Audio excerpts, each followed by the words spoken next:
สู้บางคนออกนี้ថ្ងៃនេះគឺខ្ញុំមានពលមានមួយទៀតហើយតកតងទៅនឹងប្រទេសថៃដែលសកម្មជនជ្រុលនិយមរបស់ថៃមួយរូបគឺលោកលឹមថងគុណបានប្រមូលផ្ដុំប្រជាជនថៃមួយចំនួនដែលមាននិន្នាការប្រឆាំងជាមួយនឹងរដ្ឋាភិបាលហ្នឹងដើម្បីដាក់សម្ពាធទៅលើរដ្ឋាភិបាលថៃឲ្យការពារទឹកដីឲ្យបានច្បាស់លាស់ទាំងខ្លួនឯងគឺកំពុងតែចោទប្រកាន់មកលើកម្ពុជាយើងថាបានទន្ទ្រានចូលទឹកដីថៃចំនួន470ដងហើយទាំងយើងនៅក្នុងស្រុកទាំងប្រជាជនដែលរស់នៅតាមជ័យដែនទាំងសងខាងគឺគ្មានអ្នកណាទាំងដឹងអីទាំងអស់ហេតុអីបានជាសកម្មជនរូបនេះពូកែដឹងពូកែបានពលមានមកពីណាបាទអានេះគឺជារឿងមួយដែលបើតាមមើលទៅលោកលឹមថងគុណនេះគឺជាបុគ្គលមួយដែលចាក់ឆ្កឹះឆ្កៀលប្រជាជនថៃដែលរស់នៅក្នុងទីក្រុងឲ្យមានការយល់ច្រឡំរួចហើយ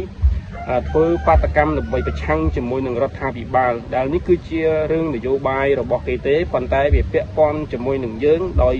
លៀបពួរមកយើងថាយើងបានចូលប្លន់ទឹកដីរបស់គេចំនួន470ដងហើយទាំងយើងនឹងគឺមិនដឹងខ្យល់អីសោះតែម្ដងណាបាទឥឡូវនេះគឺខ្ញុំសូមអានពលមានមួយនេះសិនដែលគេបានដាក់សម្ពាធទៅលើរដ្ឋាភិបាលឲ្យទាមទារ6ចំណុចដោយរដ្ឋាភិបាលនឹងធ្វើតាមខ្លួនបើមិនចឹងទេគេនឹងនាំគ្នាបាតកម្មទម្លាក់រដ្ឋាភិបាលរបស់ខ្លួនចោលតែម្ដងបាទលោកលឹមថងគុណសកម្មជនជ្រុលនិយមថៃនៅថ្ងៃទី10ខែមិថុនាឆ្នាំ2025នេះបានធ្វើការប្រមូលផ្ដុំប្រជាជនថៃដើម្បីទាមទារឲ្យរដ្ឋាភិបាលថៃកំណត់ការពារទឹកដីឲ្យបានច្បាស់លាស់ដោយចោទមកលើកម្ពុជាថាកន្លងមកប្រទេសកម្ពុជាទន្ទ្រានចូលដីថៃចំនួន470ដងហើយលោកលឹមថងគុណទាមទារ6ចំណុច1មិនទទួលស្គាល់តុលាការអន្តរជាតិ2លុបចោល MOU ឆ្នាំ2000 3កែប្រែពាក្យតំបន់សទៅជាតំបន់ទឹកដីថៃ4ប្រកាសប្រាប់អន្តរជាតិថាប្រាសាទទាំង3និងតំបន់មុំ3ជារបស់ថៃ5ចាត់វិធានការផ្ដាច់ភ្លើងអ៊ីនធឺណិតទំនិញប្រេងសាំងចូលកម្ពុជា